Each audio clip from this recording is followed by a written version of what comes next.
Well, Jackie, I'm so excited to have you here today so that everyone can learn a little bit more about what the Warriors are doing and what the Trade Center is doing around composting. So Jackie is the Senior Director of Sustainability at the Golden State Warriors and facilities at Chase as well. Jackie, let's start off by having you tell us about some of the sustainability initiatives with the Warriors. Great, thank you for having me as well. I am pretty loud naturally, so if I get too loud, please let me know. I'm Cuban, it comes with the territory. So Chase Center, by virtue of being in San Francisco, already had an expectation to be built with certain elements in mind that San Francisco makes required for any new build. One of those included being LEED certified under design and construction. So we do have a gold certification under LEED D&C. There's a lot of elements that went into that. Some really cool ones are, besides the native landscaping, we have our own water treatment facility, so we can harvest all the water from the sinks and the toilets, run it through our own water treatment plant, and put it right back out. So it's a fully closed loop circular system. We have all LED lighting. We have we invested $60 million into our transportation management program before we opened the facility. So that included building a new uni stop in front of Chase Center that everyone can use, not just folks coming to events. It included 4 rapid transit buses that go between the BART station to Chase Center and the Caltrain station to Chase Center, and those don't stop, they go straight back and forth on event days. We added new trains also to the Newbie service line, and our crowning achievement, I think, on our transportation plan, for those of you that don't know, if you have an event, a ticket to an event at Chase Center, you also have free public transit on SFMTA all day. It's not restricted to the time of the event, it's not restricted just to and from Chase Center, it's good all day. So please use it if you have an event ticket. That includes Warriors games and concerts. So it's good on all of those events. Amazing. Wait, do we have Warriors fans in the room here? Any Warriors fans? Yeah. Next year, yeah. So yes, next year it was an early exit for us. We're very sad about that. But I did bring some merch for the raffle, so please stick around until the end for that if you're interested in winning one of the items. Yeah, thank you, Jackie. We have a Steph Curry signed jersey with a certificate. So prove to me you're a Warriors fan by staying here till 4:30. And thank you so much, Jackie, for bringing that merch. So Jackie, we have some compost going around. Yes. And this is compost from the biodigester in the Chase Center.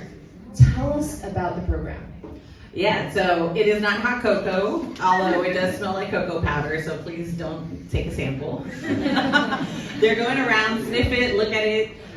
If you want to put your hands in it, it's fresh from this morning. I took it out of our pile.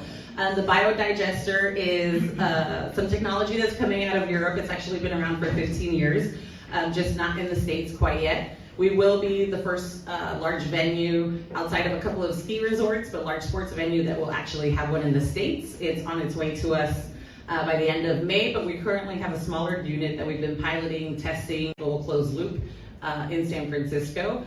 And I know some of you might be wondering what the heck this thing looks like, so we do have a slide to show you a picture of it. Yeah, so this is the large unit that's on its way to us. It takes what you see in an open air compost pile that gets aerated and turned frequently and takes like 3 months to produce compost, and it takes that down anywhere from 24 to 72 hours. So what's different about this unit than some others that are on the market is it does not dehydrate what's going in there. It takes all compostable matter, so not just organic waste or food waste. It takes your bioplastics, it takes your compostable materials. Those are the ones that take 72 hours. Organics are typically done in 24 hours, and what you get at the end is a rich, mature compost. How many people have smelled the compost going around? It smells so good. Yeah. How many people are surprised by the way it smells?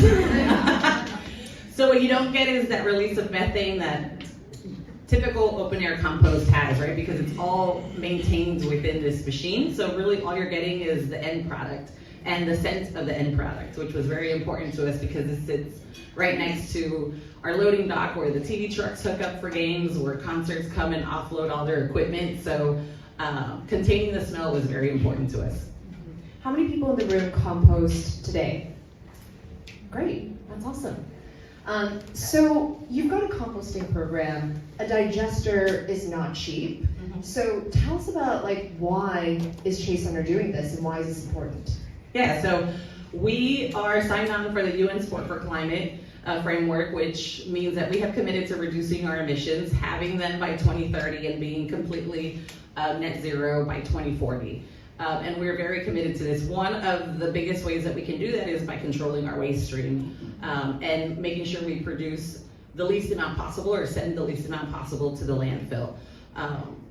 We take that initiative very seriously, but we also understand that beyond doing what's right for the planet and what's right for our emissions path forward is the business case. So for us, once we evaluated how much this unit costs versus how much we are paying in hauling costs for our compost stream in San Francisco, this unit will pay for itself in about 2 years. So at that point, it really makes sense to invest in this because not only are we seeing the ROI that we need, we can also create a really robust program with the community and continue the efforts that we're so passionate about with our fans.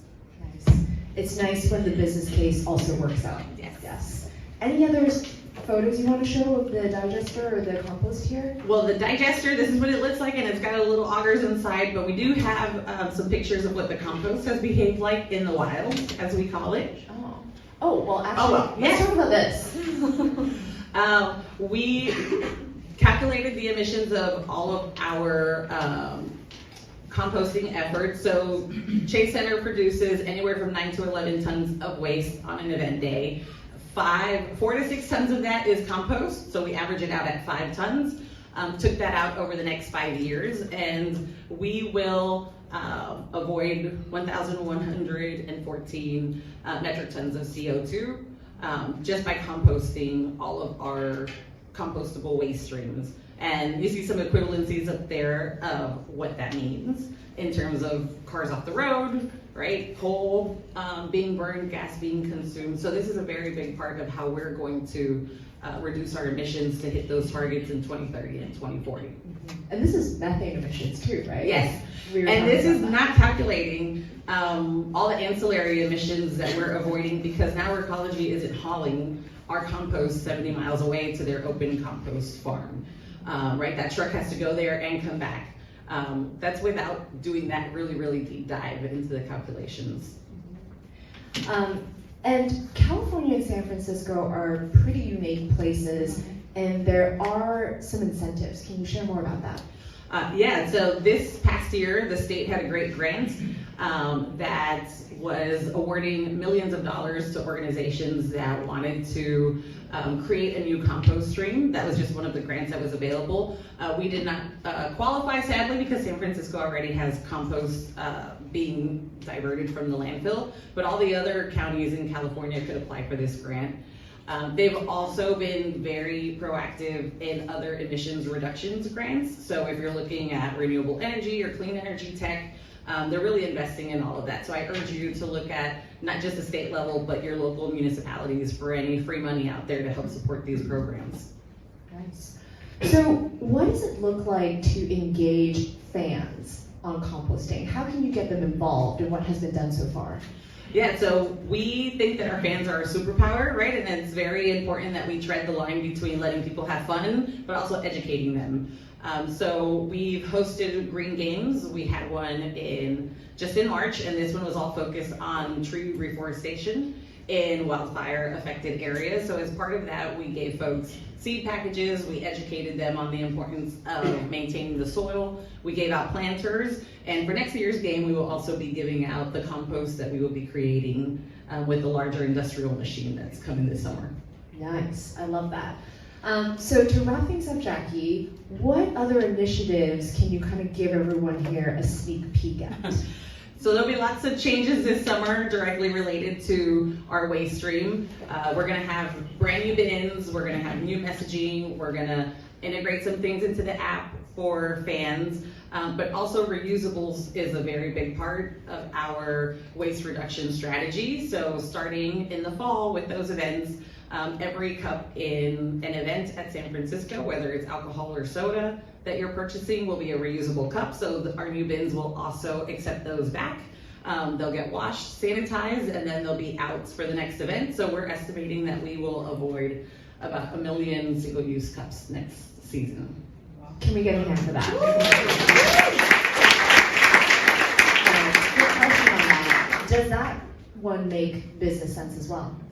It actually does. So the cost that we already purchased compostable cups as part of our program. So the cost that we already have allocated to buy those cups will cover the inventory of reusable cups, the washing for the full year, and the sanitizing for a full year, and we'll actually make good at the end of the year and have some savings, which will only multiply as we increase our retention rate, as fans get educated and don't take the cups home as souvenirs. So I'm planting that seed right now for any of you who come into an event next season. However cool it is, we're gonna try to walk that line of it being functional and cool, but not so nice that you want to take it home. So as our retention rates go up, then the cost savings on that budget will continue to increase. I love that. Jackie, thank you for bringing the merch for us. Thank you for speaking at the event. You're bringing the compost. Thank you for everything that you're doing. It's awesome to have you here. Round of applause for that.